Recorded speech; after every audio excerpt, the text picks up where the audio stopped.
ইস মা, আজকে কি গরম! অতিরিক্ত গরম পড়ছে আজকে। এই গরমের মধ্যে রান্তাম আমার ভাল লাগতেছে না। এখন গিয়া শাশুড়ি মারে পড়ে এলাম। মা, ও মা, কিটা করেন? অত ডাহাডাহি করে কি চোখে কম দেহনি? আমি যে কাজ করতেছি দেহ না। মা, আপনার একটা কথা কইতে মইলে।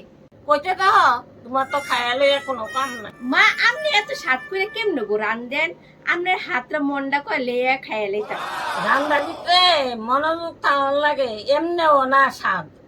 তোমরা মতো উরুম দুরুম করে রান্ধি না। রান্নার নাম আছে। আমরা বন্দি যেদিকে যেদিকে গেছি সবদিরই রান্নার নাম আছে, সব দিকে নাম আছে। রান্নার গুণ মানুষে কয়, আমরা সব দিকে ভালো করছি। হ্যাঁ মা, আপনার যে গুণ আছে এটা তো আমি দেখতাছি। ওই মানে আপনার একটা কথা কইতাম, আমার শ্বশুর যে এত কালা আর আপনি এত সুন্দর, এত আপনার মধ্যে গুণ, আপনি কেমনে গো শ্বশুরে পছন্দ করছেন?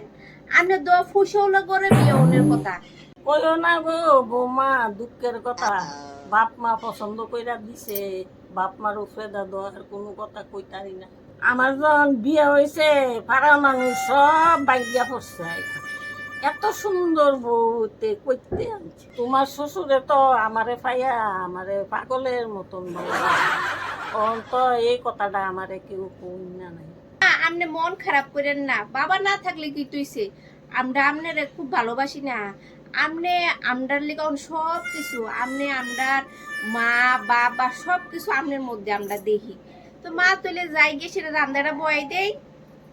না না বৌমা, এই গরমের মধ্যে তোমার আজকে রান্ধন লাগতো না, আমি রেঞ্জালাম। কেমন ফটাইলাম শাশুড়ির মারে, আজকে আমার রান্না লাগবে না গো।